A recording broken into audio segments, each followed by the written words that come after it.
Good morning and welcome to CSIS, to the first annual Washington Humanitarian Forum here at CSIS, and a welcome also to those who are online. Today's forum is hosted by the CSIS Humanitarian Agenda, with special thanks to our partner USAID. I'm J. Stephen Morrison, Senior Vice President here at CSIS, where I direct our global health work. And I've had the honor of serving as a special advisor, senior advisor, and member of the task force, co-chaired by Senators Todd Young, a Republican of Indiana, and Senator Cory Booker, Democrat of New Jersey. We're launching the task force report today, and I hope you all have had the opportunity to pick up the report. It's very impressive. The report contains very concrete and I think quite compelling recommendations for how U.S. leadership can mitigate the most pressing challenges that we face today in terms of humanitarian access. And policymakers, we've already begun to realize, are beginning to pay attention to these recommendations. The authors and organizers have been quite assiduous at laying the groundwork and pathways for debate up on the Hill, within the administration and international organizations and the like. Of course, since Senator Cory Booker's one of our co-chairs, we're all very much hoping we see this surface in the next presidential Democratic debate. So you might want to drop that note to them. Today would not be happening without the leadership, compassion, and creativity of my remarkable colleague and friend, Kimberly Flowers, who heads the Food Security Program, both the Food Security Program and the Humanitarian Agenda here at CSIS.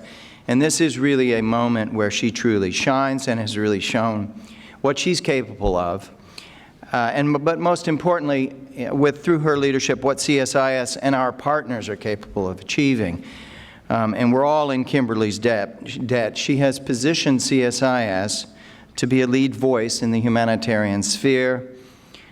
This is not a transitory change or a one-off event. It's something that is reshaping who we are as an institution, and it will live on, and we look forward to seeing all of you again here next year.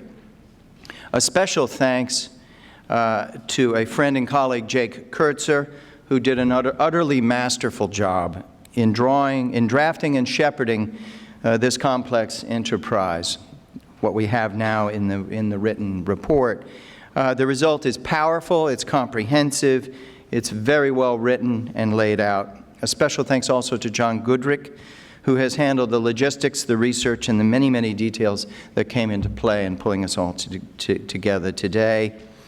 The interns with the Humanitarian Agenda program, Emily Mudd and Deanna Woodman, also deserve special thanks, as well as Emily Tiemeyer, from the Ideas Lab, who put the beautiful report together. We'll hear much, I think, about the contributions from Senator Young's staff, especially Sophia Lalani, and Senator Booker's contributions through Matt Johnson. USAID has been a strong and very considerate partner in this enterprise. It's inherently awkward for a U.S. agency to partner with an independent, nonpartisan think tank to take a hard look at how the U.S. government operates in a complex, fluid, and an innately controversial topic area. Much to its credit, USAID has been at all points very respectful of our autonomy and has contributed substantial guidance and insights along the way. Our theme for today is Unlocking Humanitarian Access, Opportunities for U.S. Leadership. We'll have panel discussions on a range of topics, all featuring excellent speakers on cyber, on Yemen, on Ebola and DRC this morning. You really want to pay attention to the Ebola panel. And in the afternoon, Ukraine, Borno, and Nigeria. We encourage you to tweet throughout the day and using the handles and hashtags shown on the screen. Just a few thoughts before I introduce our plenary keynote speaker that I want to leave with you, thoughts I'd like to leave with you at the outset of this amazing day.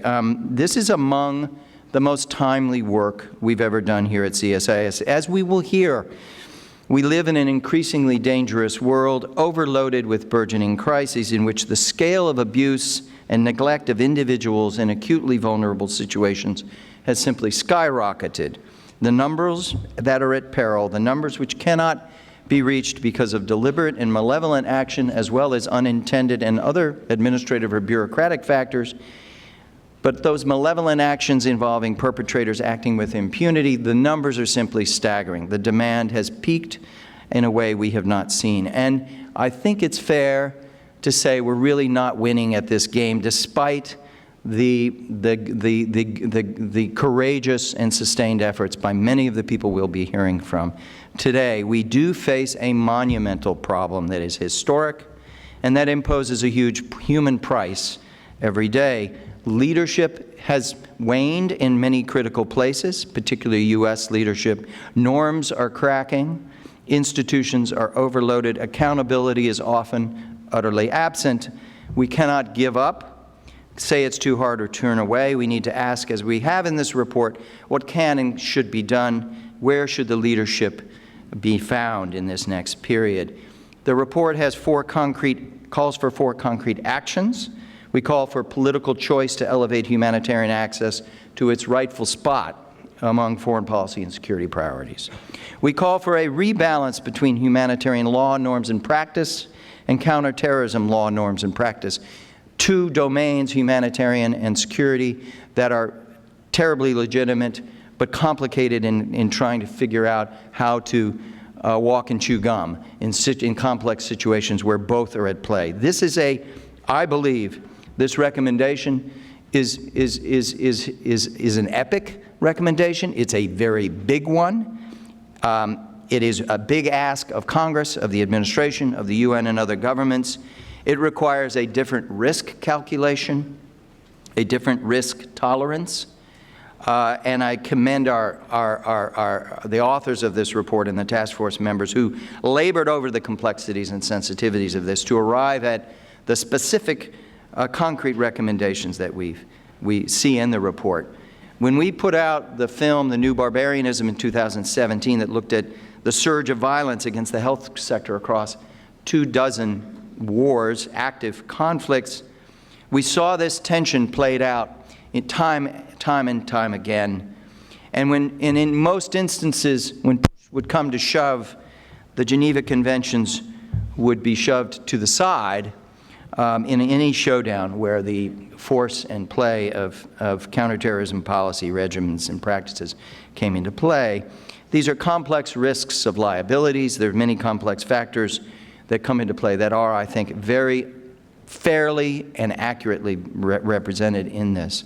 It takes courage and a lot of careful thought to tackle this conundrum. As I've said, this is a really big contribution, a big recommendation. It's valuable and compelling and very timely.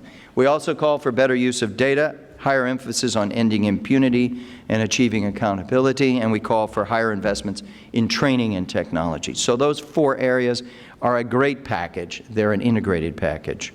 We're going to hear right now, I'm going to turn for us to hear from our co-chairs in a video from the co-chairs, Senators Todd Young and Cory Booker. Both senators send their regrets that they are not here in person today, but I think for our purposes, what is most important is to recognize that these two senators were deeply and personally engaged from the onset in designing and shaping this task force and the concrete recommendations that it contains.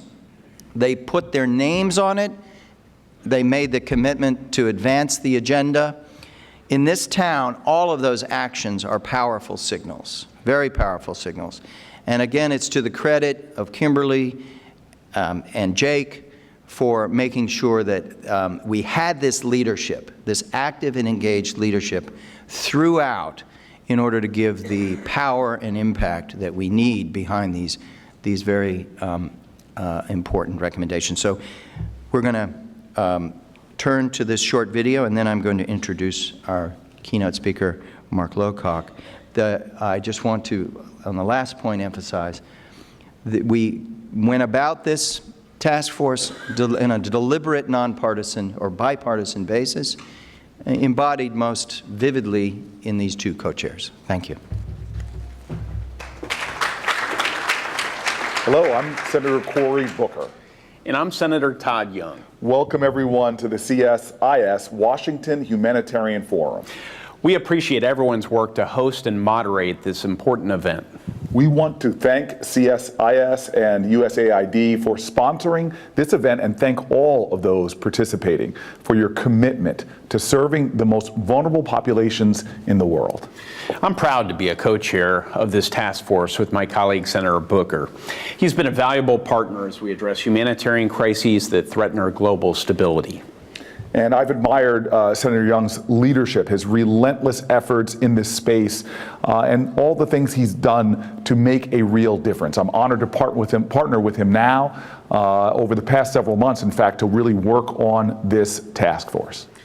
Back in March, when the Humanitarian Task Force first convened, I noted the importance of United States leadership in confronting the growing number of humanitarian crises facing the world today.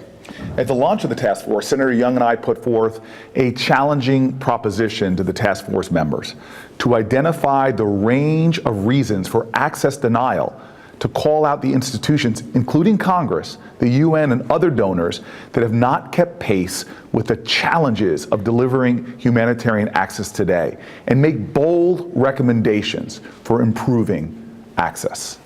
You know, the world we live in is rapidly changing, and the U.S.-led humanitarian system has to evolve with the world. I agree wholeheartedly with the recommendation that Congress should reaffirm the importance of respecting international humanitarian law and the importance of upholding our own moral principles when addressing these crises. That is why Senator Young and I introduced a resolution marking the 70th anniversary of the 4 Geneva Conventions.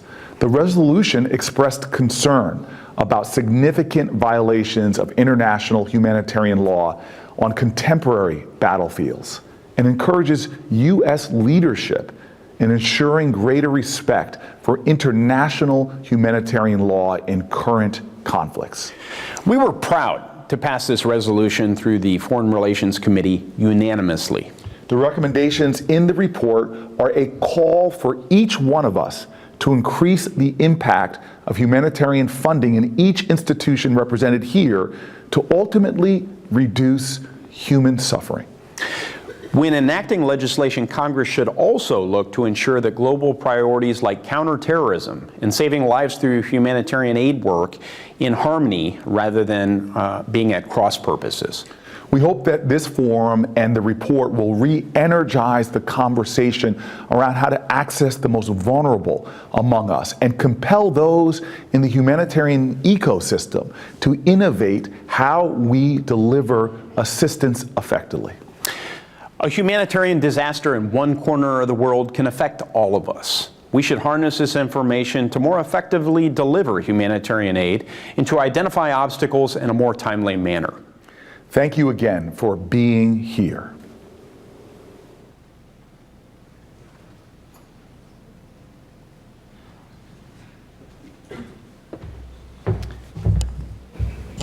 Thank you.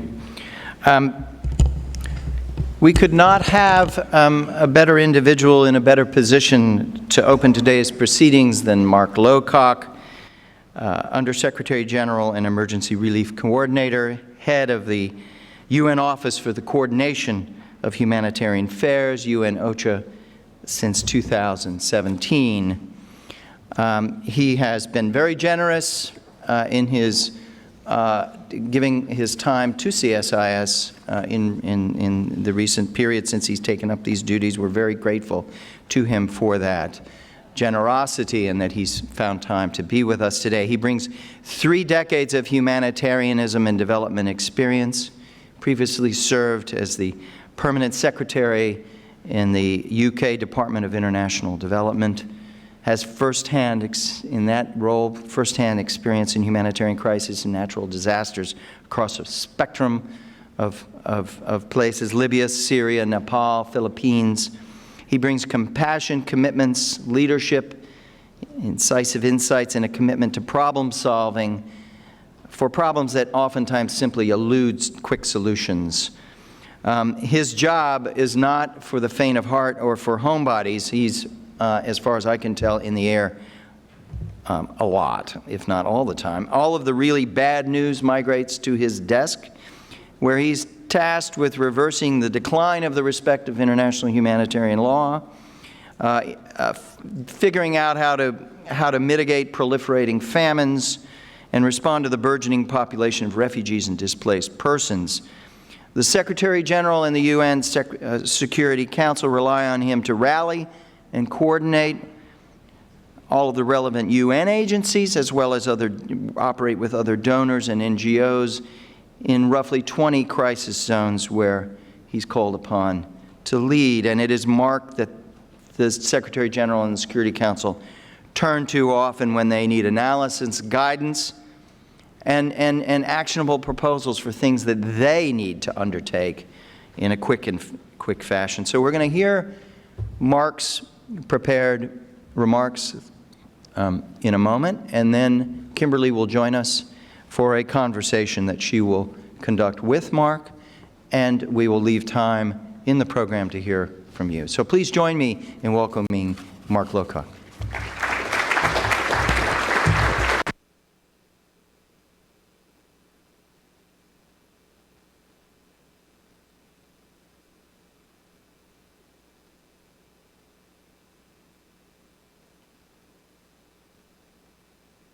Shall I start again?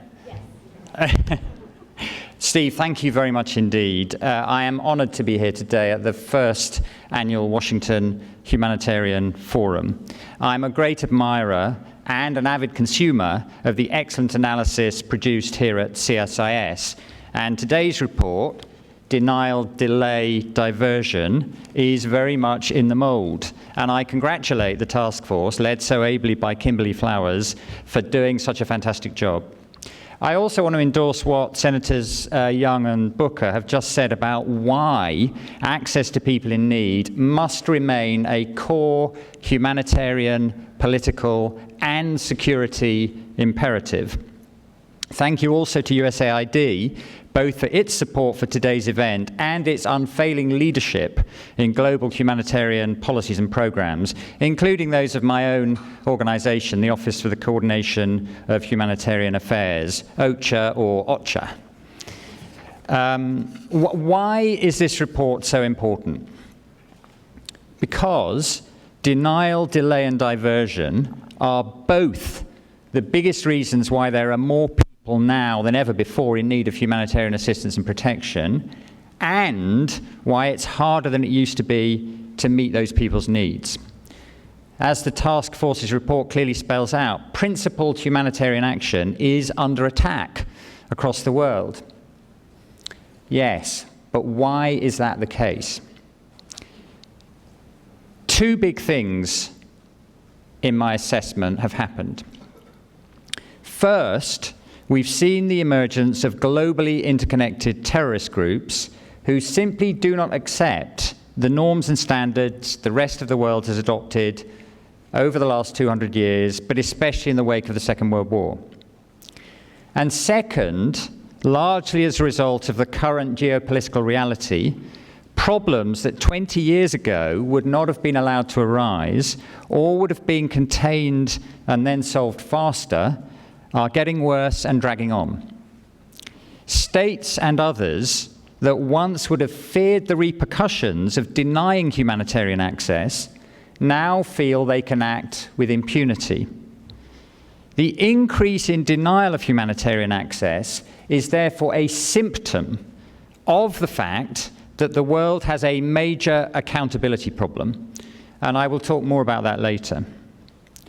So, denial, delay, and diversion have, as the report insightfully observes, shifted from being an unintended consequence of conflict to a weapon of war used for political or military gain.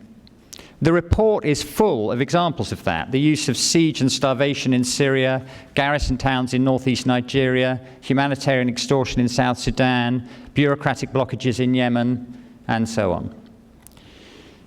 Now, the report includes some important recommendations for how United States leadership can mitigate these challenges.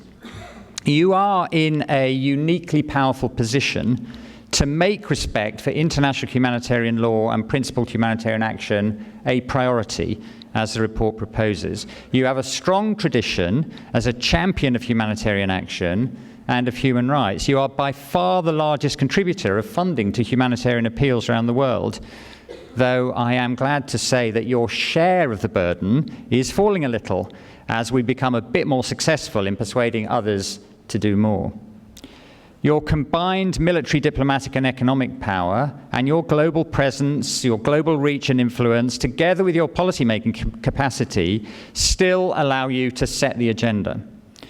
And you've given birth to many of the world's leading and most respected NGOs, like those here today, which are on the front lines of response and delivering assistance. Unlocking access and defeating denial, delay, and diversion is at the core of my and OCHA's mandate. So what does that involve? Well, it includes describing what's happening. It includes advocating for solutions in the Security Council, powerful capitals, and elsewhere. It includes negotiating access with authorities and armed actors. It includes collecting data on access constraints. And it includes helping humanitarian organizations to take a strategic and coordinated approach to access. Today, I want to comment on the 4 areas in which the task force is making recommendations. First, the proposition to elevate humanitarian interest and make access a foreign policy priority. I obviously think that would be a good idea. President Reagan famously described America as a shining city on a hill. For the millions of people across the world who are denied access to the most basic life-saving assistance, the US will always be a country they look to for help. Pushing for better humanitarian access is, though, not only morally the right thing to do, it can also make us all safer, more secure, and more prosperous. My colleague and good friend, Governor David Beasley, who's now the head of the UN's World Food Programme, recently observed that his agency was the first line of defense and offense against Al-Qaeda, Al-Shabaab, and ISIS. David tells a story of a woman he met who said her husband joined a terrorist organization because there was no food. If humanitarian agencies can reach people in need, we can educate children, giving them a better chance of making a living as an adult, and arguably making them less susceptible to radicalization in future. Humanitarian agencies can stop disease outbreaks and prevent them from spreading across borders if we can reach people, treat them, and give them the necessary drugs. I think the report has some good practical ideas for how to ensure that humanitarian access concerns are integrated into national security policy making. Ensuring coherence between military, diplomatic, and humanitarian actors within the work of government is critical. Second, the report calls for policymakers to strike a new risk balance between national security and humanitarian interests, including in counter-terrorism regulations. We all agree on the need to deal with terrorism and that sometimes that will require military action. But there are some buts. First, the need to deal with terrorists does not absolve anyone of their wider responsibilities. Look at what's going on in Idlib, in northwest Syria. It is not acceptable to obliterate millions of civilians, many of them children, under the guise of dealing with a few thousand extremist supporters of Al-Qaeda and associated groups.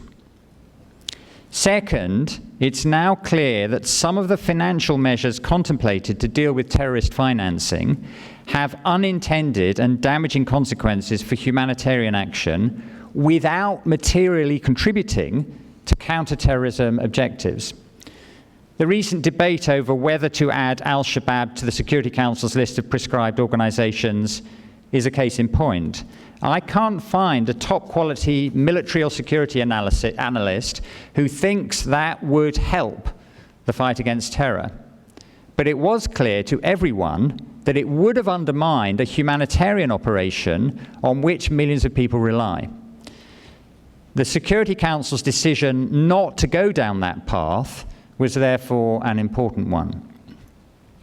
But that approach needs to be generalized, and I note the report calls for Congress to establish a humanitarian exemption from CT legislation for activities that are consistent with principled humanitarian action, indeed citing EU and other legislation as models.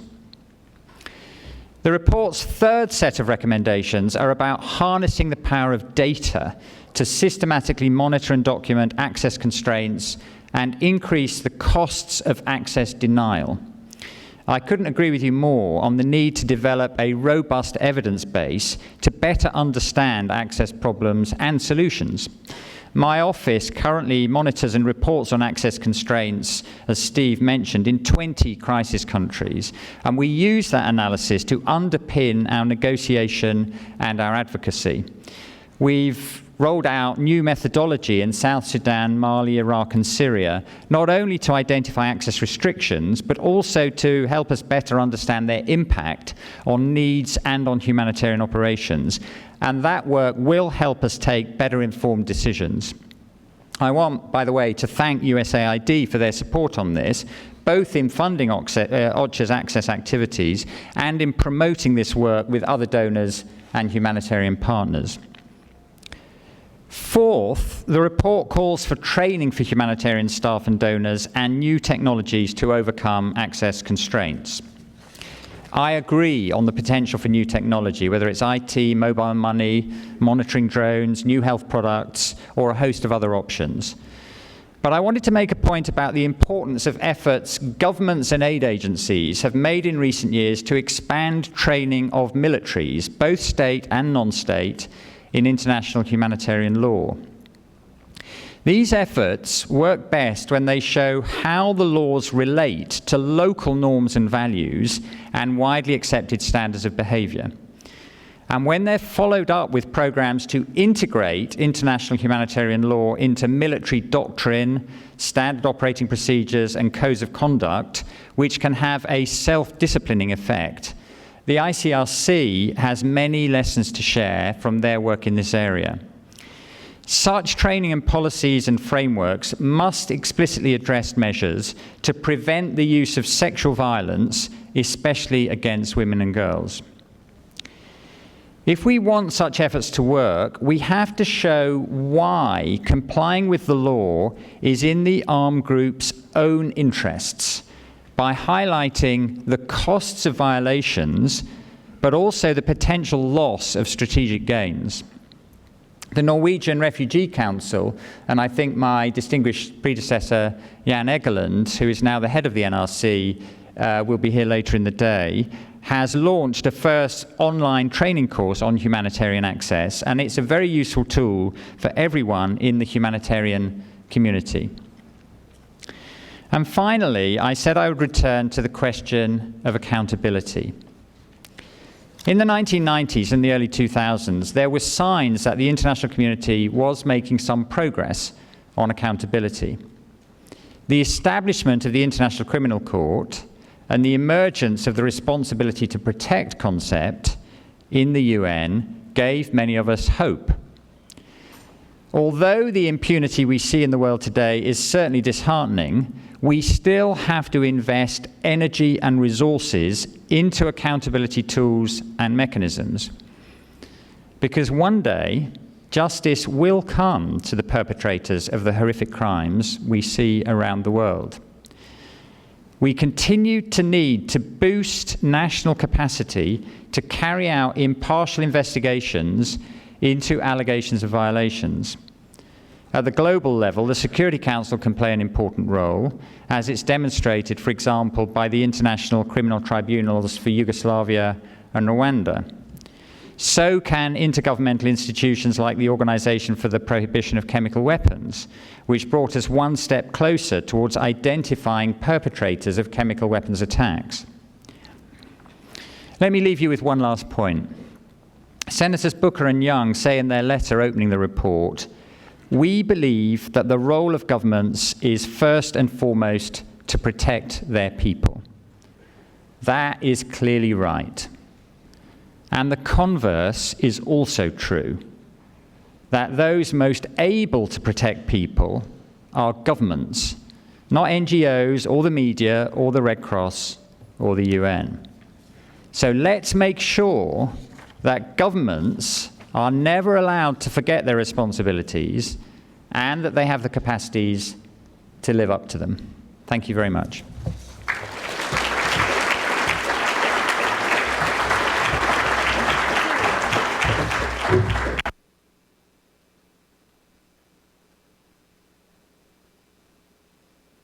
You know, I have to, I think, start with the point about governments, right? So, because you ended on that note.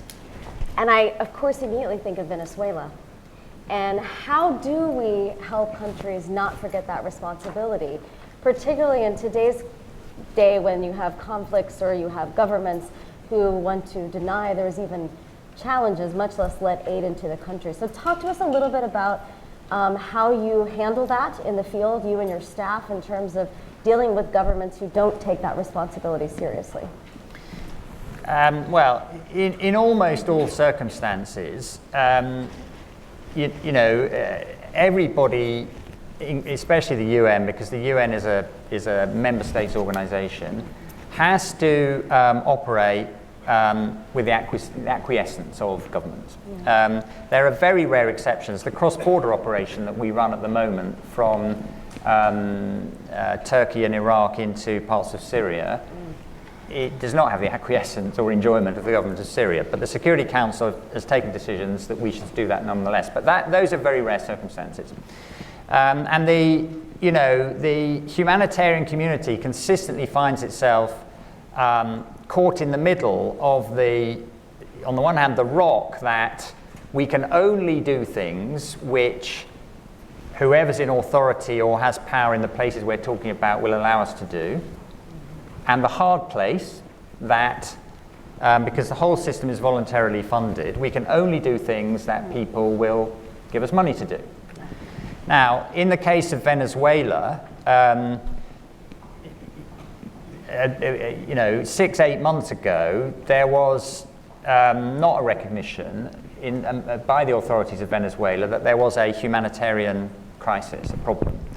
And I think that has changed. They recognize clearly there is a humanitarian problem now, and my office published last month the first fuller humanitarian response plan we've been able to prepare. And in doing that, we obviously had to have discussions with the government of Venezuela. We obviously also want to have discussions with Mr. Guaido and his colleagues. And we obviously need to have discussions with a variety of other stakeholders.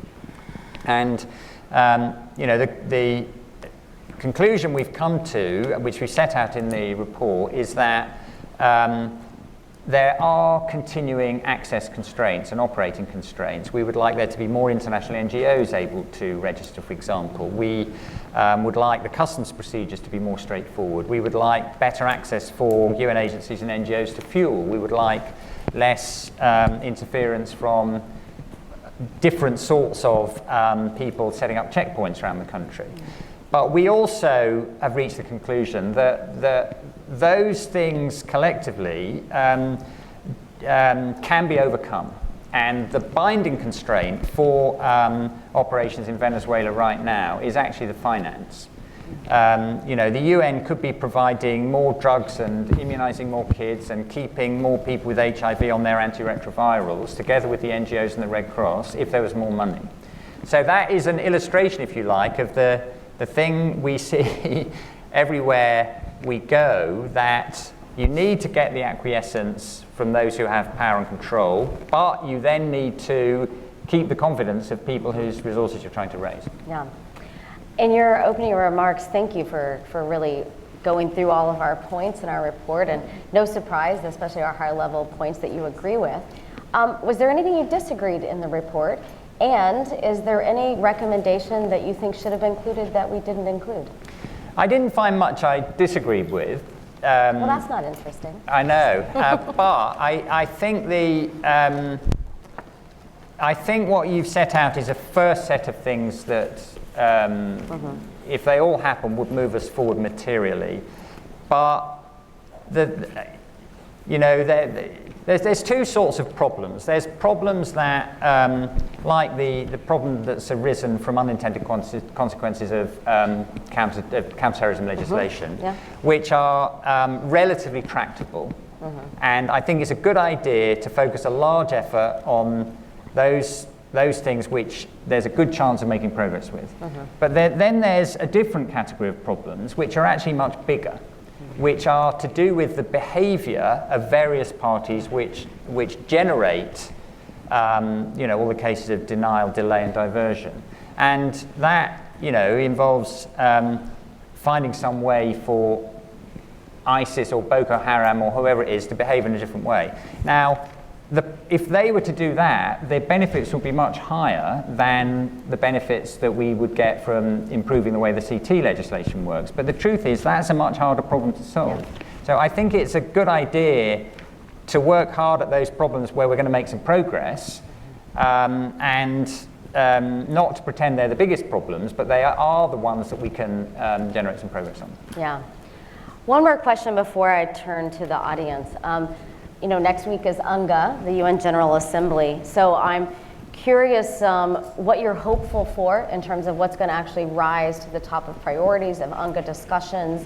And then also if you can talk a little bit about your role in terms of course you have to play a coordination role, but how that structure of the UN and the UN Security Council and member states, how that helps or hurts what you try to do. So talk about UNGA next week, and then a little bit about being stuck in the bureaucratic and political system that you are.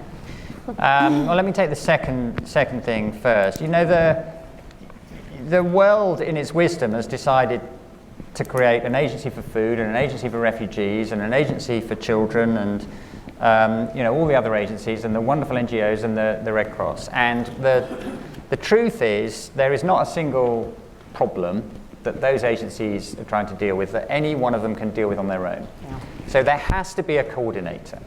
And that's why in 1991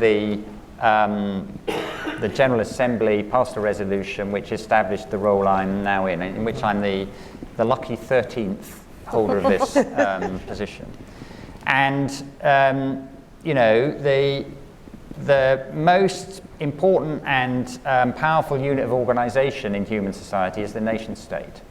And the nation states come together in the United Nations. And the one thing that would be more frustrating than all the frustrations we have as member states debate with each other and argue about how to deal with problems in the United Nations would be not having a forum in which the member states could meet together and argue with each other. So,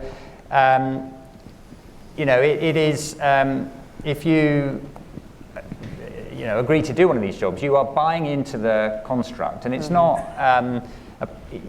relevant or meaningful or helpful to complain about all that. The responsibility is to operate within the framework and do the best you can within the framework. And sometimes that means saying things that are not popular with everybody. It always means providing the best evidence and analysis and advice you can.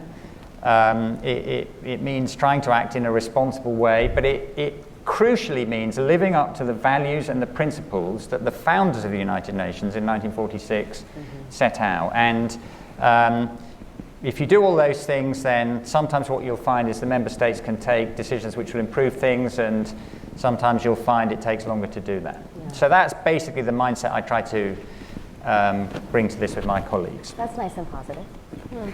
Now, next week, I think will be a big week on climate change. That's certainly what we hope. And by the way, as Steve said in his opening remarks, we have a bit of a paradox. For most people on the planet, the chance of having a decent life now is better than it ever has been in the whole of 150,000 years of human history.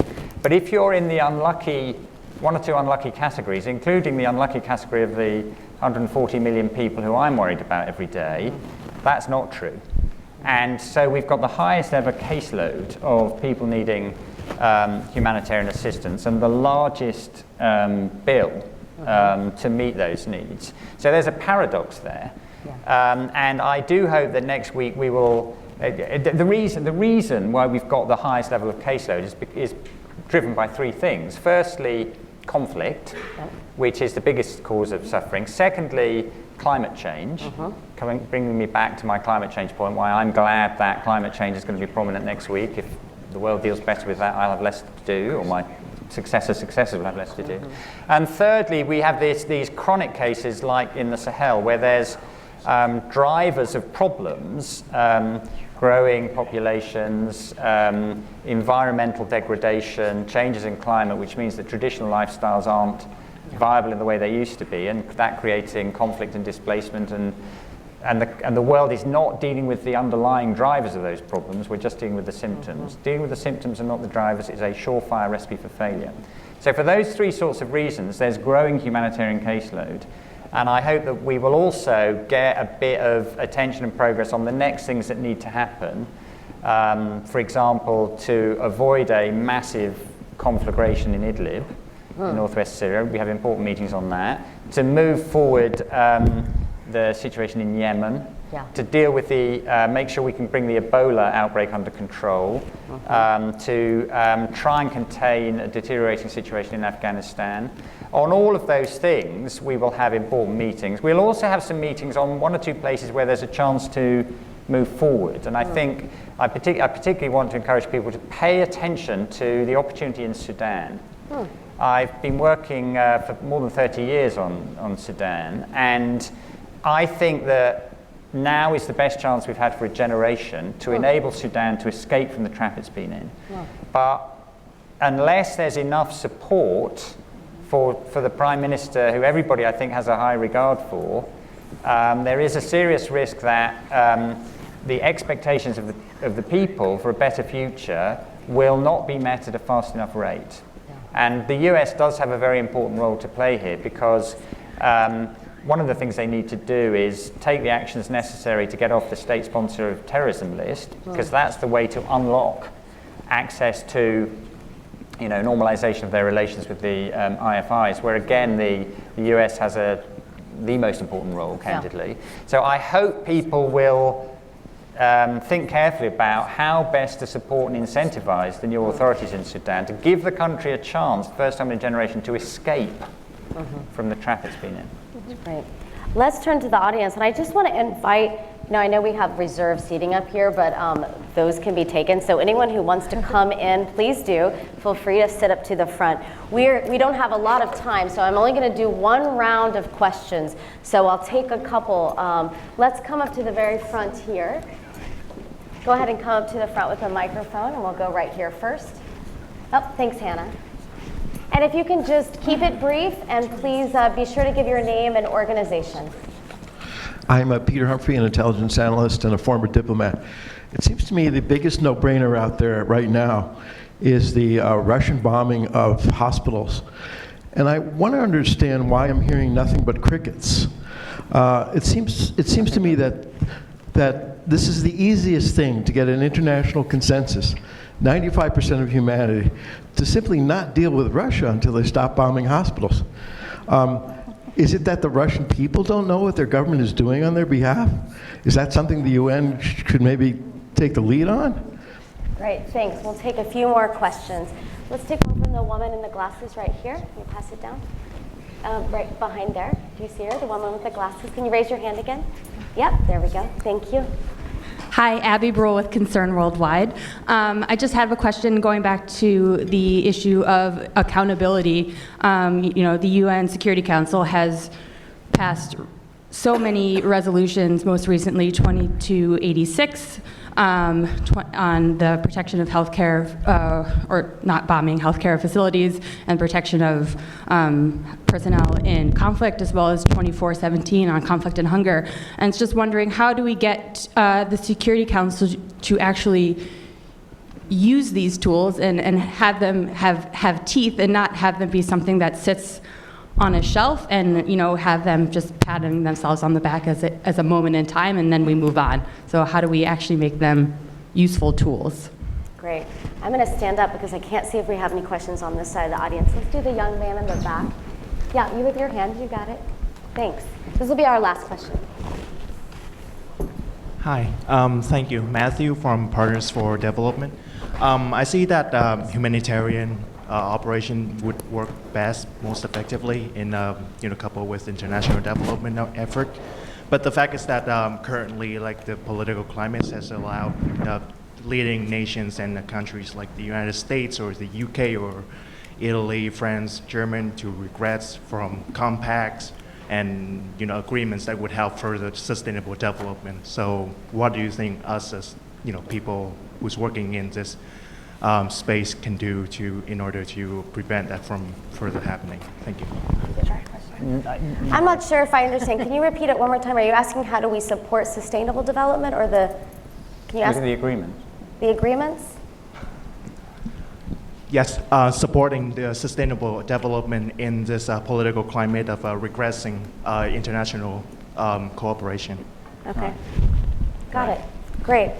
Thanks. Great, thank you. So on Peter's question, I mean, I've spoken a lot about what's been happening since the end of April in Idlib, and as you know, the Secretary General has set up a board of inquiry to investigate, for example, what's happened to the system where my office provides the coordinates to all the parties of hospitals and other civilian objects, and why have they still been attacked, and then what's happened to facilities which have been damaged or destroyed, the facilities which have been supported by the UN. So the Board of Inquiry has been established and is up and running and will do its work. I understand the Security Council will be voting today on a humanitarian resolution in respect of Idlib. Obviously, I would like international humanitarian law to be fully subscribed with. I mean, the point I was making about yes, I agree we have to deal with terrorists, but it's not acceptable to have 3 million innocent civilians as the casualties of that. That was obviously, I'm talking about Idlib there. I mean, it's the thing I'm most worried about at the moment of all the problems we're dealing with. I think you need to direct your question to people in the Russian Federation. It's not up to me to explain why it is they take the view they do.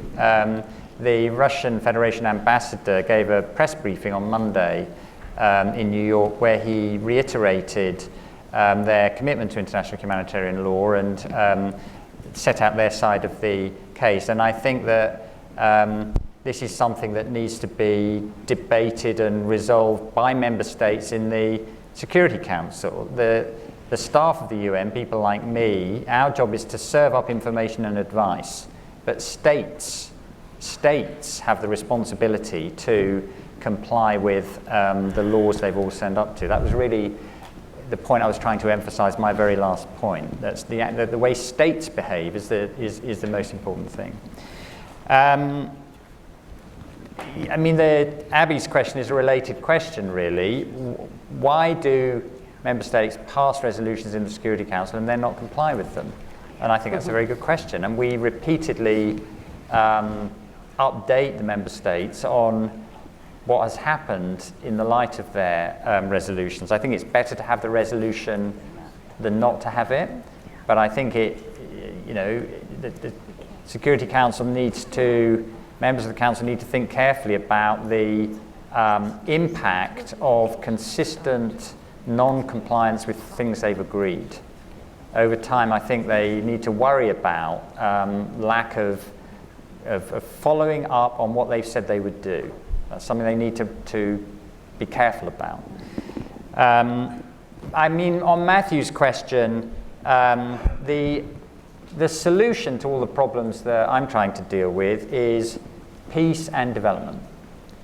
The good news is, during the course of my lifetime, and I'm 57, so I'm old but not that old, nearly 100 countries have seen dramatic improvements in the lives and opportunities of their people.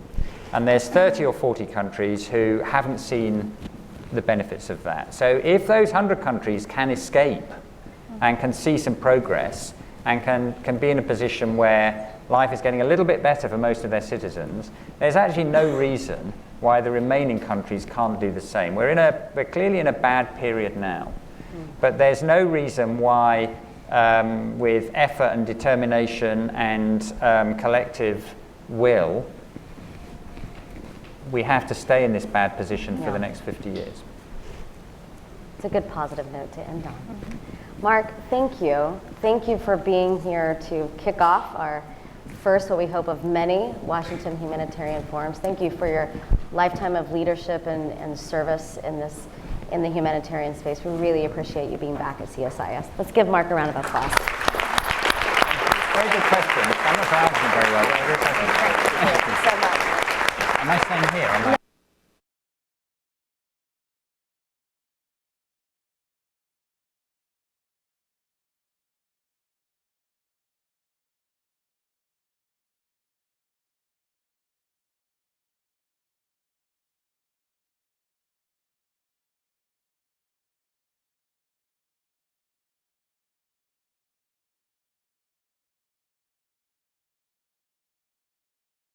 That we had Senator Booker and Senator Young on this. But I'll tell you, for the task force members, we really created what I called my dream team of all the people I could ever wish to join us on this journey. And when we asked them if they wanted to be a part of this, within a day, they all said yes. I was expecting a much smaller task force. Instead, we had 22 amazing people to really inspire and guide us on this. And Jake, who's at the back, who we've already credited for this great report, can tell you of the thousands of edits and comments that helped shape this great work that we have that we're launching today. So I think to start, I'm going to be really quick because we've got to stick to our time. I'm not going to do long introductions. But we have Patty, I'm starting with Patty, I guess, down there. We have Patty from Interaction, Paul from Johns Hopkins, Earthrun from former UN World Food Program, now with Stanford, and then we have Anne, who's former Department of Defense. And I think to start, I'll just ask all of you, why did you say yes? Whether that's, why you're all incredibly busy. Why was being on this task force important to you? Why is this issue something that we should really pay attention to? Paul is the only male on the panel. We will let you begin. Thank you. Yes, this is on. When you and Steve asked me, I didn't realize I had a choice to say yes. It's essential, and it's getting worse. Previously to my life at Hopkins, I was with UNHCR, and getting access to the population is becoming more difficult, clearly. Remote management is fraught with accountability issues, and so to work with a diverse team of esteemed colleagues was a pleasure that I, of course, jumped at. Yeah. Others? I think you said it well. A lot of it was about the diverse group that was getting together to really talk about this issue. I think all too often with access, especially for operational NGOs, is we talk very much amongst ourselves. We talk at country level, but how are we elevating the conversation to really address the bigger concerns and constraints that are kind of coming forward? As Senator Booker challenged us, we have to keep pace with how access has changed and the new challenges that are coming forward, and this gave us an opportunity to do that. Yeah. I just say that during my time as executive director of the World Food Program, we lived with these issues on a daily basis, and a recognition of the importance of U.S. leadership in driving and ensuring that we have the enabling environment that will support the operational challenge, helping us overcome the operational challenges of providing assistance to affected populations during conflict. I was delighted that CSIS and these two senators wanted to use their political capital and your organizational ability to assert what has always been U.S. hegemony since World War II in providing for the dialogue that's necessary to create spaces for this work. Let's dig down on that a little bit more in terms of U.S. leadership. I mean, Mark Mark addressed it, and Steve talked about it too. You know, do any of you feel like, I mean, of course it's important for the U.S. to remain a global leader, but do you feel that we have stepped back from that? Do you feel that, you know, what really should U.S. policymakers know about how important it is for the U.S. government to remain a leader on this? And where are areas where we need to be doing better? Anybody can jump in. I'll call on you if I need be. Anne? Yeah, look, I think this is a really important area for our leadership. It's important not only in terms of upholding IHL, but it's important to our national security interests, and we need to be able to talk about that. It's important to the way that we build partnerships. It's important to security and stability globally. And referencing the example that Mark Lowcock used earlier, it's important because we don't want to be in a position where the only access to humanitarian assistance for an individual is from a terrorist organization, and that is facilitating recruitment and radicalization. So there are many reasons why this is important to us, and we, as Mark Lowcock so ably said, we have a voice on the world stage, and we need to be able to exercise. We need to exercise that voice and that leadership. Yeah. Other thoughts, Patty? I mean, I would say that U.S. leadership on humanitarian issues, I think, ebbs and flows on a number of ways, on countries and contexts. I do think that right now the security partnerships the U.S. has in a number of very large countries in crisis is critically important. They can play an enormous role in ensuring that, you know, civilians are protected, that assistance is given in an appropriate way, that access is granted to those who are able to provide it. And so I think in many ways the role that they play in that is critical, as is their role as you know, one of, if not the largest donor to many countries in terms of the humanitarian agenda. So I think it's the issue is really the commingling of when the national security interests align with humanitarian needs and requirements, and the fact that we have to have these conversations, and this is again why this task force in this report is so critical, to recognize that there's a lot of conversations we need to be having with different stakeholders than maybe we have in the past, to really identify how do we ensure that the priorities of the populations in need are at the forefront of everyone's thoughts, both from a security, you know, or political aspect, but also from the humanitarian role, and that we as NGOs and the UN and other frontline responders, we have a responsibility to ensure that those making these decisions are well aware of the consequences, intended or not, of some of these decisions, and how do we ensure that we're able to work within these environments effectively. Right. Other thoughts? Paul? Yeah, I'm very concerned that the U.S. has pulled back as a leader, and when human rights become transactional as opposed to being universal,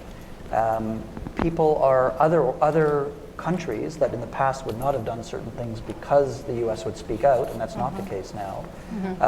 It's very concerning, and not only is it concerning, but I'm worried that other countries have seen the gaps and are now filling the gaps, and it may not be so easy for the U.S. to come back as being as strong and an important player as it has been. Yeah. Well, I want to disagree with you a bit there. Okay. Good. And that's Make it interesting. Good. And on that last point, the U.S. comeback, because I think you made a point that is important. Our leadership has ebbed and flowed since World War II. This is not a new phenomenon that U.S. steps back. And so I think that there is always space for U.S. voice. There is a desire for U.S. voice and U.S. leadership. And so the opportunity for enabling U.S. leadership and advocating for U.S. leadership does result in, when the U.S. speaks, the world listens. And I would say that has not changed. And I don't see it changing anytime in the near future. What about the role of Congress? I mean, obviously we had, bipartisan, co-chairs on this, and we had I see Matt in the audience. Hi, Matt. Between Matt from Young's office and Sophia from Booker's office, really engaged in this. We're actually meeting, we have a briefing Friday, is that tomorrow? Yeah, tomorrow morning with congressional staff about the report. What other things would you want to say to a congressional staffer who's working on this? They have a lot of competing priorities, a lot that they have to deal with. What's the key message there about what they need to know and what actions they need to take? Anything you want to say to staffers particularly? I think the report outlines that there's a lot of knowledge advancement that needs to happen. I mean, I think we look too simplistically at a lot of these issues, which are very complex on the ground. So access becomes maybe one thing in their mind, which is an access to a population, or a road is cleared, or whatever it may be. But as we know, and you can read the report to get more information, it is incredibly complex. Yeah. And it's most importantly, it's access of populations to services, not our access to them, right? So how do we actually define that? Get a greater understanding. And I don't expect everyone in Congress or every staffer that works in the administration to understand the depth of humanitarian action and what access means, but they do need to understand that the definitions of, there is a lot that needs to be clarified so that those who are dealing with the complexity can manage it appropriately. And if you have simple understanding and simple definitions, there's an enormous amount of misinterpretation and over management of it by those who do want it more fixed. So example, the inspector, Office of the Inspector General wants a lot of clarity of what that actually means. Yeah. Lawyers want a lot of clarity of what that actually means. And if Congress doesn't grant that clarity, they will make up themselves. And that is very hard for individuals on the ground to navigate. And so I would say that, they don't have to become experts, but a more in-depth understanding of how we need more, clear parameters would be very helpful. Yeah. Let's go straight into kind of what I think, I forgot what Steve called it, but I think he said epic, which is a new word, I didn't expect that. But the epic, or the bold recommendation that we have, that we talked about in the report in regards to that balance between national security and humanitarian principles. And let's start with you. I know you don't even like that word, which is great. Right. So how would you reframe this? Because coming from the defense perspective, how do you look at this issue? How do you think people in your community think about this issue? And how should we frame that? Yeah, right. I think that's very important. And Senator Young talked about aid work and counterterrorism efforts working in harmony. I think is a fair paraphrase. Harmony may be a goal, but you got to have goals. And I think it's really, it's incredibly important to understand in this effort that there have been unintended consequences of the sanctions regimes, the counterterrorism sanctions regimes that have been put in place and expanded since 9/11. They're there for a very important reason, and they're a really important tool in our counterterrorism efforts, and we can't forget that. They're put in place against organizations and individuals and entities that are a threat to U.S. persons and to U.S. national security. So that's on the one hand. On the other hand, they've absolutely, in their implementation, has been clearly detailed in this report, had these unintended consequences for the delivery of humanitarian assistance. So from my perspective, from my community, what we need to do as a way forward is to build a more regular dialogue across these two communities. There is dialogue. There is dialogue within the U.S. government. There is dialogue between the U.S. government and NGOs, but it's not sufficiently sustained. And as my colleagues have already mentioned, one of the great pleasures of working on this report is an opportunity to work on these issues on a more sustained basis without the urgent and the immediate of the inbox inside government coming at us. So first of all, we need to come together. Secondly, we need to build a little more trust among the various communities, a little more understanding of why IHL is important and impeded in so many different situations, and on the other hand, an understanding of where our counterterrorism sanctions are so vital to our counterterrorism efforts. And then we need to look for space to improve the operation on the ground for those of you who are working in frontline organizations in the context of continuing to maintain our counterterrorism sanctions most effectively. I think an important piece of that for the defense community will be what's talked about also in the report, very specific examples of access denial, the data, an understanding of where there are very specific problems that we can solve. And I think it is eminently doable and possible to make some progress in this area if we take this approach as recommended in the report. Yeah. Other thoughts on the CT regulation area? No, just the importance of humanitarian diplomacy and being able to speak to all sides. And when when we're not able to speak to other sides, we get into a situation where we will not have the access, we will not have, therefore not be able to respond, and therefore people's lives. So it's this balance that you're speaking about that's very, very difficult, but very important. Yeah. Go ahead. I was just, you know, as everyone here knows, I mean, I just came out of a mission to Afghanistan, and I mean, it's really an incredible complexity of just also the understanding on the ground of what is the regulations, what are the sanctions, who is what, how that may impact their work. And we have to find a way to also, you know, bring more knowledge to bear on how these different aspects of the counterterrorism regulations, how they play out. Because I think we all focus heavily on like the one side of it that touches us. And you know, Interaction has been working on a report to really outline what are the different aspects, how does counterterrorism come to fruition, so to speak, in different regulations and different policies, procedures, guidance, and how again, it gets back to the interpretation of what is requested or required of them, or even just being almost self-censoring. How do I avoid going down this path? And so, you know, I'm going to pull back. And so, I mean, I think one of the things for me is we really need to get more comfortable with being uncomfortable.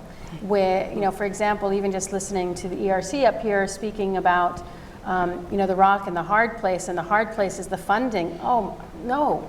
The hard place really needs to be the populations we're helping, and how far are we going to go, and getting comfortable with the act. We're going to identify that there's more people in need than we can access, there's more people in need than we can reach, there's more people in need who are staying in need because of counterterrorism regulations and our lack of understanding of negotiation, or our fear of negotiation, or security issues. And how do we actually start to have that conversation more boldly? And to say, we recognize you may not be able to afford to pay for this need globally in terms of assistance. We recognize that a lot, you know, that we don't want to excuse governments from their own responsibilities, but we should not shy away from actually talking about the extent of the challenge that's out there. Right. And to try and find solutions that will work with those people in mind. Beyond, I mean, again, sorry, as a humanitarian, that is the most critical thing. I recognize that national security has many interests, and sometimes we are going to be, you know, not in alignment on that, but that how do we find that space where we can talk openly about those challenges and try and find solutions that are for those people? Because I do think if we don't find solutions for those people, the national security agenda, whether I agree with it or not in terms of specific specificities, won't have success in the way that they hope. That's absolutely right. That is absolutely right. There's no question about it. And make no mistake about it, this is eminently doable, but it's very hard. It's very hard. It's very hard. If we wouldn't be here if it wasn't very hard. We need to go at it, and the report's a good start. And I think it's very hard. It cannot be overstated, and the importance that the report is a good start. And any conversations with Congress must be sustained. And we need to acknowledge and have our leaders acknowledge and recognize, just as with the UN Security Council resolution, working with Congress, that passing legislation alone, holding a hearing, does not make change. And it requires that sustained conversation, that sustained engagement, that sustained oversight of these hard issues to make the changes that are required. I want to talk a little bit about solutions, right, or just some current events and things. So one is that, you know, last week in Afghanistan, the Taliban just lifted some security regulation or requirements with ICRC. And it was because of their discreet humanitarian diplomacy on the ground. And so it shows that when agencies on the ground have that opportunity and space to do that work, that there can be success. There's also, of course, and I'm going to turn to Patty to speak a bit more to this, but about the recent issues within the UN Security Council related to Kenya and more security things related to Somalia. Can you talk a little bit about that? In particular, we'll lay it out for us, but also talk to us how the NGO community responded and how there was some success there. Yeah, I think on the ICRC thing, and I don't know if they're here in the audience and they are on the task force, I mean, it will be interesting to hear from them more about the Taliban lifting the ban, what that might actually mean in terms of playing out, because I'm sure they will have some very clear, I would hope they would have some very clear expectations on what that may mean in terms of their own security and safety and access to the populations. The Security Council resolution that you mentioned is 2167, if I remember correctly, yes. Oh, okay, 76? Anyway, the Kenyan authorities wanted to try and include al-Shabaab in the Security Council restrictions related to, the sanctions related to ISIS and al-Qaeda. And we were obviously not happy with this. We have a carve-out with the US government related to working in al-Shabaab areas, and it was hard fought a few years ago to try and ensure that we could gain access to populations in need during the famine at that time. And there are obviously a lot of warning signs that, you know, this may, of course, come as, again, you know, people, affected populations and famine needs in Somalia, maybe, you know, another crisis. It's cyclical, it's climate change related. Conflict, of course, is not helping. So how do we retain that? And we at Interaction did a lot of work to, one, ensure that the UN was moving forward on this. You know, we wrote to the heads of WFP, to UNICEF, to OCHA, just saying we really need this to be on your radar. You need to be looking at this issue. You need to be attentive to it. We received feedback from all of them that they were. But then, of course, civil society has our own role to play, and we advocated very heavily with governments, both those on the Security Council and those not, just about what this may mean for our needs in terms of accessing populations. And in the end, 6 of them objected to the resolution, and so it didn't go forward. And so I think it is about being really proactive, and in many ways, a lesson for Interaction is how do we keep our eyes on what's coming, what's moving ahead, what countries may be at risk, even if they aren't necessarily even being talked about yet in the political halls, for additional restrictions and regulations related to counterterrorism. And so, you know, that was a really, for us, a wake-up call to, we can actually have successes on this. We can get not only carve-outs, as we had with the Security Council resolution before the summer, related to domestic policies being put in place for counterterrorism, which we did succeed in getting a carve-out for humanitarian assistance, but we also can move forward in blocking what, you know, initially in the early days we thought was a no-winner. We thought there was no one who was going to stand against the Kenyan authorities about wanting to move ahead on al-Shabaab having stronger restrictions against it. We had a lot of conversations with people in Somalia and in the region, and folks really felt that no one was going to be the one to stand up against it. But because of the advocacy across a number of countries, including our own, they could stand together. Those countries could stand together and send a message. And I won't say that I understood what conversations may have happened up in US UN and other UN delegations, but it definitely, I'm sure, helped that they weren't standing alone and they were able to make that statement without sacrificing or damaging their relationship with Kenya. And so we need to look at that more. And I think, you know, on our Afghanistan mission, it was another open conversation we had was, you know, are you aware of these issues coming? Are there restrictions? Are you aware of what's happening in other countries? And if you hear any whispers, reach out, let us know. Don't wait until it's like in your grant agreement or you've been told to do something. But we need to have these conversations proactively. So I think there are wins of a sort that we can have. I think it is a question of how do we ensure that we're doing it in the most constructive and positive way possible in partnership with these organizations. Because, you know, I mentioned the anecdote of this. And when we first went into one government office here, you know, they were basically like, so you're pro-terrorist? And that's the starting point, you know. No, we're not pro. So how, you know, if you're starting at that level, it's almost, you've already lost half the battle before you even sat down. So how do we start those conversations a lot earlier on these countries specific to context to really get them aware of why we are actually advocating for this? You know, it's not that we're advocating for access to al-Shabaab, it's accessing to the territories where people are affected under their control. And how do we, you know, make sure that that narrative is a lot clearer? Yeah. I want to turn to Paul because it's good to talk about the counterterrorism stuff, but I think data is also really important and often overlooked. Both the importance of collecting it, the challenges of collecting it. Talk to us a little bit about how we can best measure our effectiveness and how data kind of comes into this whole conversation. Yeah, thank you.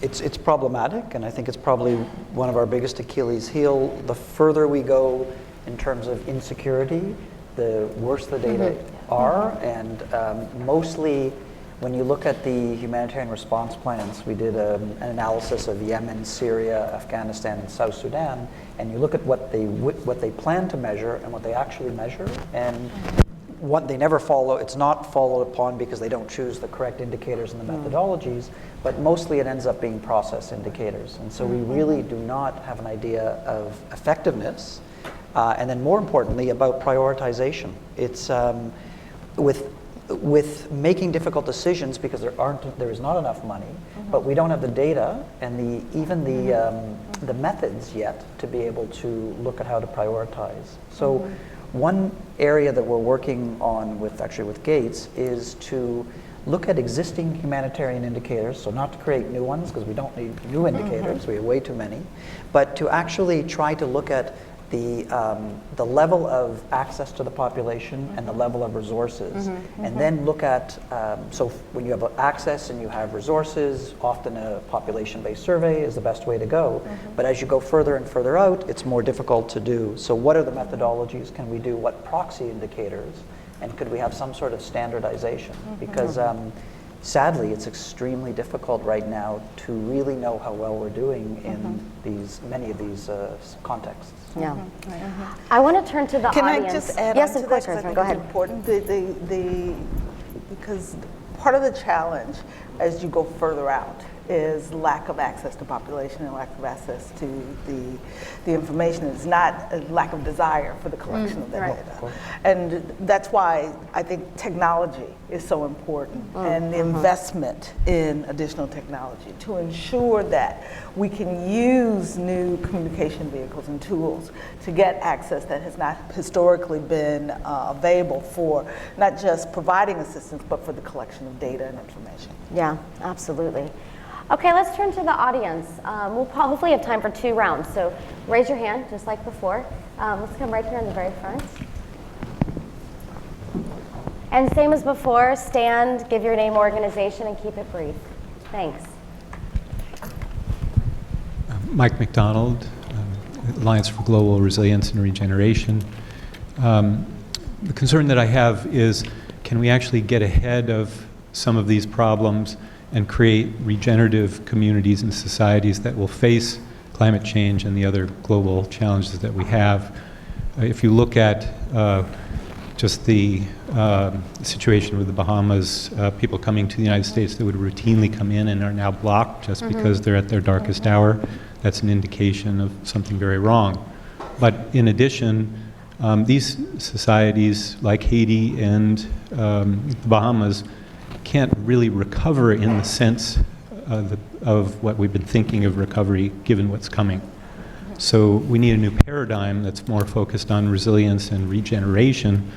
We don't have many communities and societies that are really building toward that. And I'm just wondering if that has a place in this discourse and if it may mean a paradigm shift in humanitarian affairs. Great. Thank you, Mike. Other questions? Yeah, right in the back there. Thanks. Sorry.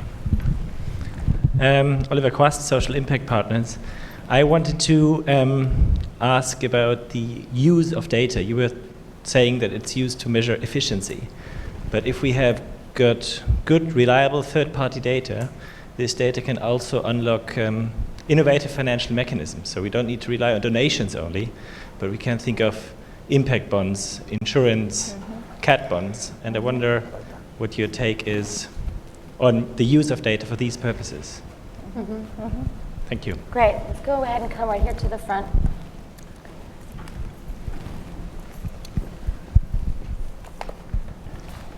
My name is Deirdre Lepin. I've worked previously on the staffs of UNICEF, the World Bank, USAID, and the private sector, and I'm currently a consultant. You raised the issue of the engagement with the population as a critical success factor in humanitarian assistance. And you've also talked about the ambiguity, you might say, of the objectives, which are humanitarian assistance and also counterterrorism in many government policies. One of the often neglected reservoirs of expertise in meeting these challenges is anthropology. It's the anthropologists who can really go into the community, talk to people, they understand the modes of communication, the methods of thought, etc.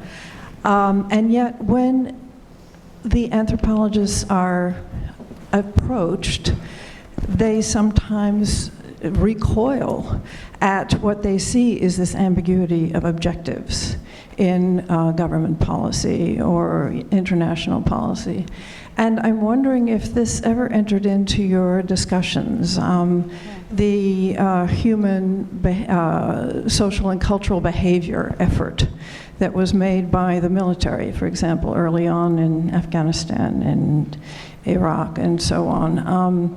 This has posed really a block to access to what I think is one of the most important sources of knowledge that we have available. And I was wondering if you had considered this at all while you were working on your report. Great, thanks. We're going to take a few more and then answer all of them. Right here in the very front. You had a question, yeah?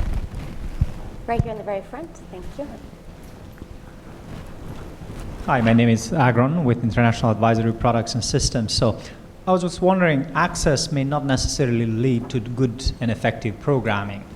What is that we are doing to rethink the partnership that we have with implementing partner, giving them flexibility to the onset while securing the access? They think about a good and impactful programming, and what is that we are doing to use the data at that phase to inform our continuum in delivering services rather than one-time access. Thank you. Very good point. Right here. Hi, my name is Hiba Ali. I run a news organization that reports about humanitarian crises called The New Humanitarian. I have two questions. The first is data. I've been a bit surprised at the focus on data. Mark talked a little bit about the data that OCHA already collects on access blockages. But more importantly, I'm struggling to see how more evidence is going to solve the problem. I'm not sure that the problem is that we don't know that access blockages are happening in a culture of impunity and kind of a lack of interest in respecting IHL. What difference does presenting the data make? And my second is linked a little bit to this question, which is around localization. So in the push within the humanitarian sector to devolve power and agency to local aid workers and aid organizations, how does that gel with this push for access? Are we talking, and is most of the research around blockages against international aid organizations, and does working increasingly with local partners kind of solve part of the problem? Great, thanks. She'll also be a speaker today on a great panel, all-woman panel we have on the role of journalism in the afternoon.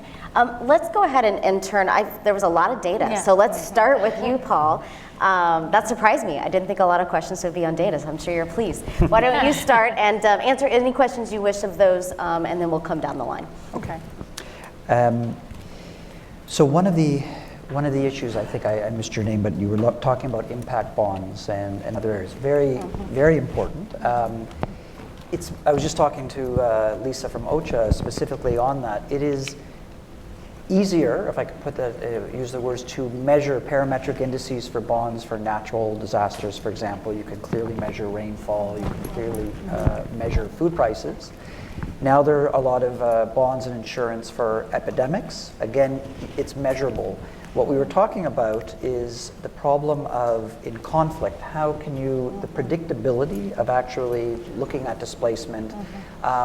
And a while back, we wrote a white paper for the World Bank looking at some of these issues. And my conclusion, at least, is that it's going to be much more difficult to have some sort of bonds with clearly parametric indices to be able to measure objectively when a crisis occurs, can money come in through the bonds? I think it's going to be very difficult. It'll also be extremely risky, and therefore the interest rates on those bonds will be very high. So I think that's not possible. Conversely, though, I think there's a lot that we can do in the protracted settings in these situations. Particularly, one of the areas that I think would be very interesting would be to look at, in terms of sustainability, looking at health insurance and working with displaced populations, whether they be IDPs or whether they be refugees, as opposed to doing parallel services, looking when countries themselves, and more countries are having national health systems, can we integrate refugees and IDPs into these systems? If they had livelihoods, they could pay, and UNHCR, UNICEF, WHO wouldn't put in their money into parallel systems, but rather into the existing systems, increasing a risk pool, and therefore hopefully helping the host communities and other communities. Maybe two other brief things on data. I agree that one of the areas that we have been looking at is measuring who we are reaching, but not the quality of services. And I think measuring quality and trying to put in quality indicators. So we're looking at both right now, and it's interesting because there is not an agreed upon standardization of how to look at quality. It's a major problem, but I think we need to address, because even if you did have access, and or you're working with the local people who have access, if you give very bad services, that's not going to be helpful. And then finally, in terms of measuring certain evidence such as IHL, or you can measure all the abuses that you want, but if the Security Council is dysfunctional, which it is, and therefore things are not going to be moving ahead. I'm an academic now, so I'm no longer doing it. It feels so good to be able to speak my mind. So it's concerning, but I think it's still very important to be able to document. I mean, it's incredibly frustrating to be able to document the amount of hospitals in Syria and Yemen and healthcare workers that are deliberately being attacked, yet there's no accountability. It's continuing on. I don't think that we should go away from not documenting it, because I think, as Mark said, for the future it may be useful. But it's the evidence is not going to change the political will, which right now is not there. Just sticking with data then for a second, I think there's a lot on data that we still need to improve. And one of the challenges is that everybody still thinks that their data is the most important data. So that is a critical challenge that I really hope one day will work out. And find a way to trust each other a bit more with that information, so that we actually, when we're accessing populations for data, we are collecting the right data and not over-collecting information we don't need, or that we're not going to be able to use, or that creates a lot of false expectations from populations, which, you know, if you're in the worst place you've ever been as a family and suddenly someone is giving you false hope and promise, and it all just happens to be for a fancy infographic back in Geneva, I can't imagine the harm that's doing to individuals. So we definitely need to get better about that, and we need to really challenge ourselves more about who is this data for. I think too often the data is to feed the system and not to feed the people, and so we need to figure that out. I think on data as well, though, we have a lot of privacy issues to work out with still. We have technology is wonderful and it's great and it's going to help us get a lot more information, but it also comes with great responsibilities on protection of information, and not to allow abuses by those who may use that data in that way. So there's a lot for us still to work out. But I agree, data for data's sake is harmful, and we need to figure out how to improve on that. And there is a lot we already know. But I am always interested how many meetings we go to and we're told, can you give us more evidence that this is happening? I think sometimes that's become a bit of a catchphrase for I actually don't intend to do anything on this, but please go back and get me some more information. So, we have to figure out how to move beyond that and have more honest conversations. Related to recovery and resilience, yes, of course, we need to do more on this. I think we need to really challenge those countries where humanitarian has stayed on the real far left, so to speak, of a spectrum towards development. We have places where we're not doing enough to help communities become more resilient, to look at recovery programs to reach toward development. I would conversely say that development actors have not reached out far enough into the hard to reach fragile areas due to their own reasons. Often, simplistic reason is sometimes their program was designed 5 years ago and this change has happened and they're not necessarily going to be able to adapt to it. So there's a lot we need to do to reach that gap, and but I think we need to be, for me, we need to move beyond words. There's a lot of conversation around the nexus, yet on the various country visits I have, no one can actually define what it looks like in reality or how it would work. So I think we need to move beyond it being a good idea and actually talk about who does it, and by that I don't mean just implementers. I mean, who's going to fund it? Who's going to become creative and allow for the funding for it? Because it's really easy to blame the implementers that they're not doing enough on this.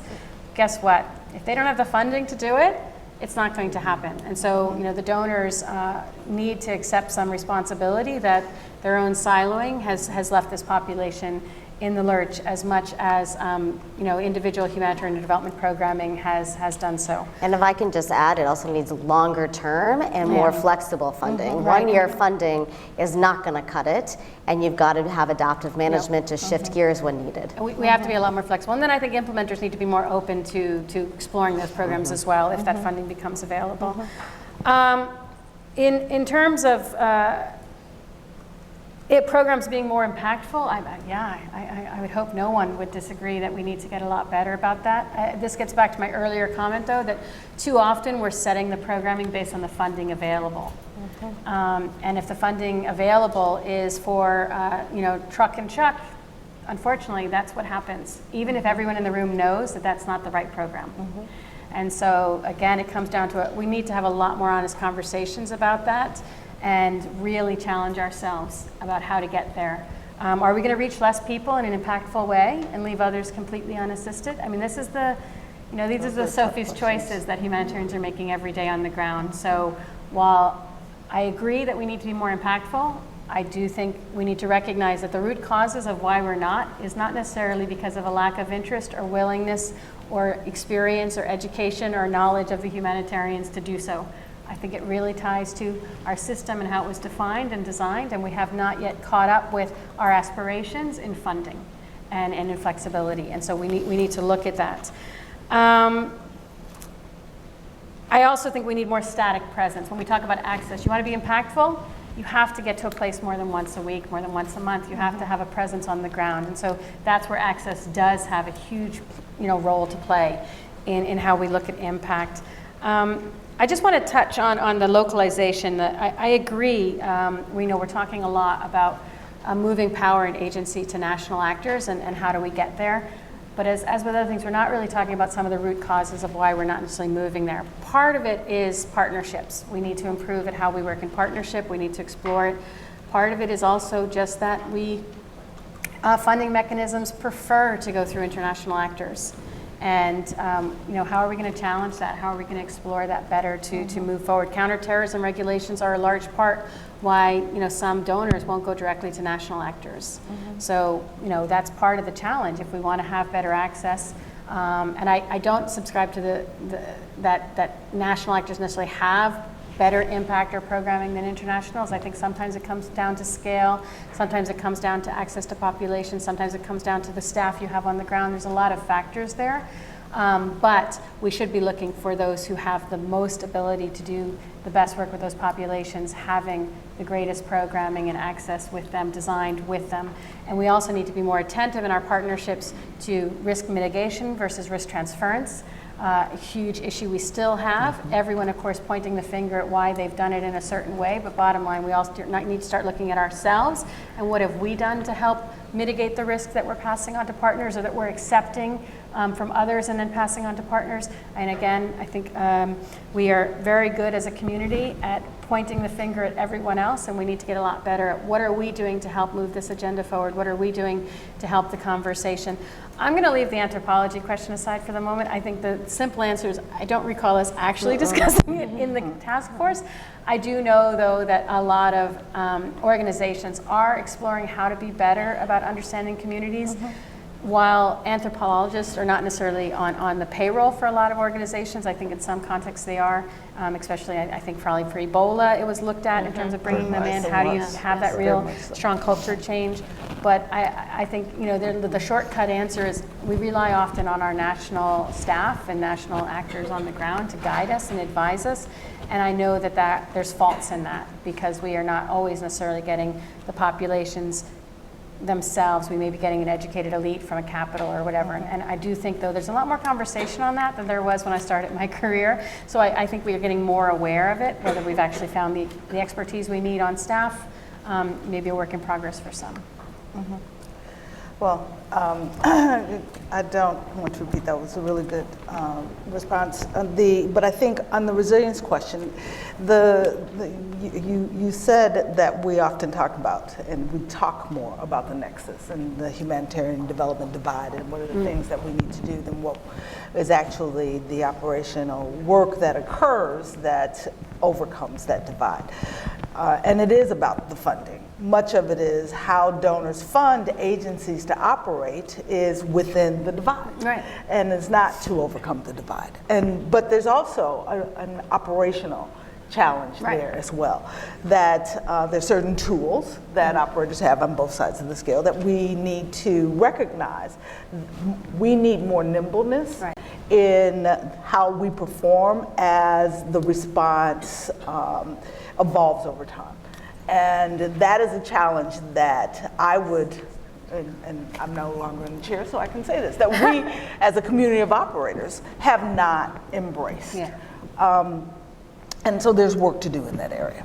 On the question of, I will say, on the question of culture, and Mark alluded to this, when we talk to non-state actors about access, an understanding of how our policies and our requirements and our policies and our regulations and our Security Council resolutions and et cetera, how they embrace or should embrace the culture of those where we are working and how we communicate those policies should be in a manner that supports a recognition of the culture of the actors on the ground is often not present. We talk in our terms, not in the language in terms of those we serve. And that is a problem we need to overcome as a community of actors. And I would say you're right, we don't have anthropologists on our staffs that help us address those challenges in that language. And that is an opportunity for further dialogue.